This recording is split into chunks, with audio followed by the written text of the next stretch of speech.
சம்பந்தப்பட்ட விஷயம், பங்காளிகள் சம்பந்தப்பட்ட விஷயம், பிரிவினை, பேச்சுவார்த்தை, இதெல்லாம் நம்ம முயற்சி பண்ணினால் கண்டிப்பாக வம்பு வழக்கு இல்லைன்னா ஒரு கேஸ் மாதிரியான விஷயங்கள் வந்துவிடும். அதனால இந்த விஷயம் எல்லாமே ஒரு ஒரு 1.5 மாசத்துக்கு அப்புறம் பார்த்துக்கலாம் அப்படின்னு சொல்வது மட்டும்தான் இவர்களுக்கு புத்திசாலித்தனம். நிறைய பொருளை எங்கெங்கேயோ வச்சுக்கிட்டு வேற இடத்தில் தேடக்கூடிய அமைப்பும் இந்த 12ஆம் இடத்தில் இருக்கக்கூடிய செவ்வாய் கேது என்பது இவர்களுக்கு ஏற்படுத்தும். கண்டிப்பாக சகோதரர்கள் சம்பந்தப்பட்ட விஷயத்துல கூடுதல் கவனம். ஏன்னா கன்னிராசிக்கு செவ்வாய் 3ஆம் வீட்டுக்கு அதிபதி. 3ங்கிறது சகோதர ஸ்தானம். இப்ப செவ்வாய் 6ஆம் வீட்டுல இருக்கிற ராகுவை பார்க்கிறது அப்படிங்கிறது பொதுவா இந்த இடத்துல ஒரு பிளஸ்ஸா எடுத்துக்கலாம். ஏன்னா இந்த ராகு குரு பார்வை வந்துருச்சு.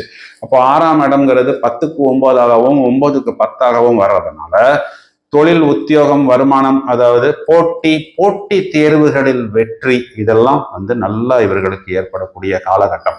இங்க செவ்வாய் ராகுங்கிறது இங்க பிளஸ் ஆக